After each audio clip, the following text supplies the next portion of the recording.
At the age of 25, Amy Wilson was completely used to the luxury and wealth that had always been part of her life. Since he was born, he has never lacked for anything. Her mother died when she was just 7 years old, but her father, Robert Wilson, went to great lengths to ensure that his beloved daughter grew up without needing anything. Robert has always been a strong-willed man. Graduated from a prestigious university, he directed all his ambition to build his own business. By the time he was 29, he had already earned his first million, and 13 years later, he had multiplied his wealth several times over. While Robert Wilson devoted his energies to business, investing, and profit margins, he had to delegate Amy's education to a series of housekeepers and officials who worked on his mansion over the years. The emotional distance between father and daughter has become inevitable. Amy appreciated the comfort in which she lived, but she never understood or was interested in what her father really did to provide that life. The only thing she knew for sure was that his work generated more than enough money to maintain her extravagant lifestyle. By the time she came of age, Amy had become exceptionally adept at spending the money her father had accumulated through years of hard work. While Robert tried, in various ways, to convince her to change her lifestyle and perhaps learn about the family business, he already knew, deep down, that the opportunity to instill values and responsibilities in her had passed. She was unwilling to change, and in fact, she had never faced real difficulties in her life. For Amy, everything was solved with a simple phone call to one of the employees or, of course, with her father's money. Amy had an innate talent for spending fortunes. He was able to spend the equivalent of the monthly salary of a lawyer or executive manager on a single trip to a luxury shoe store. And far from being embarrassed by her extravagances, she flaunted every purchase on her social media, where she had thousands of followers who followed her precisely because of her opulent lifestyle. Every designer bag, every piece of jewelry flaunted was meticulously documented. For Amy, this life of superficiality and consumerism seemed to be enough. However, Robert Wilson, after years of trying unsuccessfully to change his daughter, finally had enough. Determined to secure her future one way or another, he devised a plan that involved an arranged marriage to Johnny Bradley, the son of an influential congressman. Robert believed that this marriage would strengthen his position in business, with the political support secured by Amy's father-in-law. It was on a cold April night that Robert decided to share his decision with Amy. "Amy, you know I'm not so young anymore, and business is eating up more and more of my energy," Robert said earnestly as they both dined in the mansion's opulent dining room. "I want to make sure that no matter what happens to me, you always have everything you need." Amy looked at her father, confused. He looked worried, almost as if he knew something bad was about to happen. She was silent, waiting for him to continue. Robert, noticing his daughter's lack of reaction, decided to get straight to the point. "I found someone for you to marry. I've already talked to his father, and everything is practically settled." Amy was flabbergasted. She had never even considered the possibility of marrying, let alone someone she barely knew. "Dad, you must be joking," she said, in a mixture of incredulity and indignation. But Robert wasn't kidding. He calmly explained that Johnny Bradley, the congressman's son, was the perfect husband for her. He was a man of good manners, respected, and, most importantly, he had the political clout that Robert believed was vital to securing Amy's future. Amy's initial shock soon gave way to silence. She didn't know what to say, and Robert, interpreting her lack of protest as acceptance, began making calls the same day, moving all the pieces to get his plan executed. He talked to Johnny's father, who also thought the idea was excellent, considering that the union would bring mutual benefits to both families. While Robert devoted himself painstakingly to planning the wedding, Amy remained distant. She was not involved in any details of the ceremony, delegating all responsibility to her father and the organizing team. When the big day finally arrived, the city's elite were in attendance at the luxurious hotel Robert had booked for the event. Johnny Bradley was already at the altar, and the guests were anxiously waiting for the bride's entrance. The minutes dragged on. The guests, initially patient, began to worry. Whispers of curiosity and speculation filled the room as they stared at their clock, expecting that at any moment the doors would open and Amy would enter, beaming in her wedding dress. However, time passed, and the bride did not appear. Robert, for his part, was alert. He was not a man who had built his fortune for nothing. He knew when something was wrong. He tried to contact Amy on her cell phone, but got no response. His daughter's silence and prolonged absence made him realize that something terrible was happening. Amy would not attend her own wedding. As the guests began to whisper to each other, Robert realized that he was facing a social and financial disaster.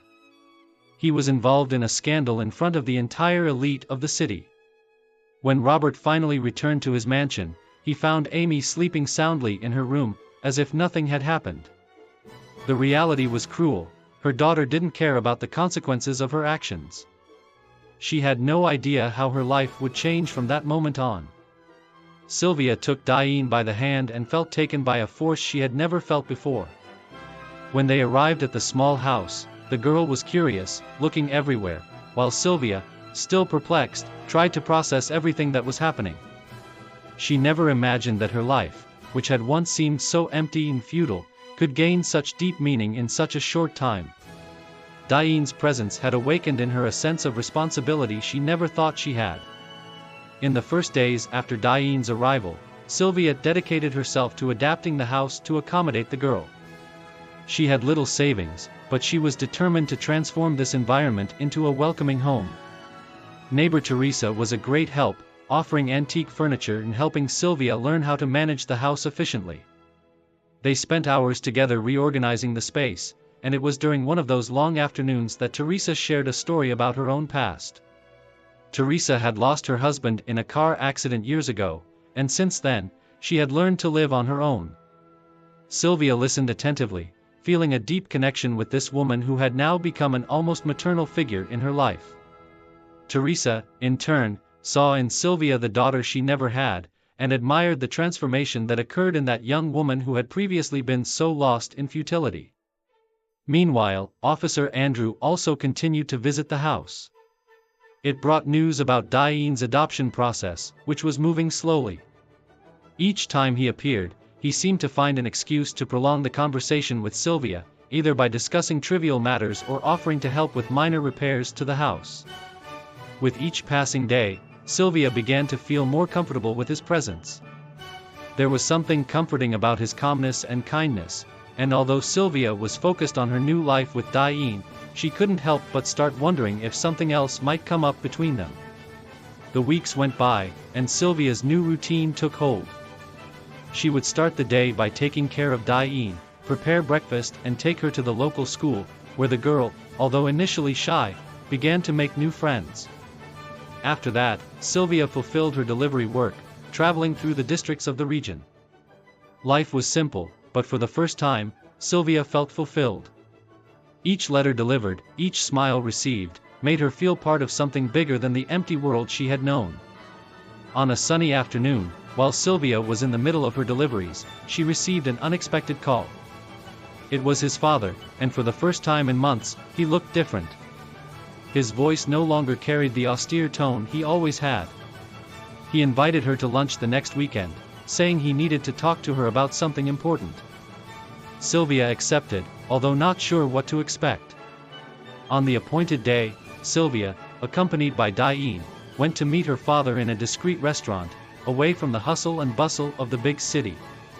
Upon seeing them, Mr. Green smiled with a twinkle in his eye that Sylvia had not seen since her childhood.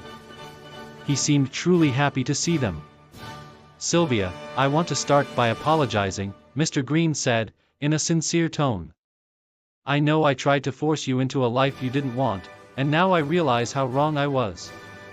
I realize that what really matters is not success or wealth, but the connections we form with the people we love." Sylvia was silent for a moment, surprised by her father's change of heart.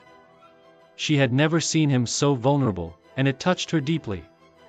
They talked at length, sharing stories and laughter, as they hadn't done in a long time. Diane, who until then had been a little shy, began to loosen up and talk more to her grandfather, who treated her with all the affection. At the end of that lunch, Mr. Green made a startling proposal. "Sylvia, I know you're happy where you are, but if you ever want to go back to town, know that the door to our house is always open for you and Diane. What's more, I'd like you to consider taking on a role in the company, but this time on your own terms. I want you to find what really makes you happy, and I will be by your side to support your choices." Sylvia smiled, touched by the offer, but felt she needed more time. She had built a new life, with meaning and purpose, and she didn't want to give it up so easily. But knowing that her father finally supported her was what mattered most at that moment. In the weeks that followed, Sylvia's life continued to progress. She finally received the news that Diane's adoption had been made official. The girl was now her daughter in fact and in right, and they both felt happier than ever. Teresa and Andrew became constant presences in their lives, and little by little, Sylvia began to realize that she felt something more for Andrew. There was a tenderness in her heart that she had never experienced before. One day, as they sat on the porch of the house, watching the sunset, Andrew looked Sylvia in the eye and said, "You've changed a lot since you arrived here. And I think I fell in love with the woman you became." Sylvia smiled shyly, feeling her heart race. "I feel something for you, too, Andrew. But I'm still trying to understand all these changes." Andrew held her hand gently and said, "We don't need to rush anything. I'll be here, whatever pace you choose." Sylvia felt a wave of peace wash over her. She had finally found not only meaning in her life, but also true love, in the most unexpected forms: love for an adopted daughter, affection from a neighbor who had become a dear friend, and growing love for a man who accepted her for who she really was. Months later, with life finally in balance, Sylvia decided it was time to return to the city, but not to resume her old life of luxury. She wanted to expand her father's business by bringing a more humane and communal approach to the empire he had built. And this time, she would do it with love, wisdom, and a new perspective on what really mattered in life.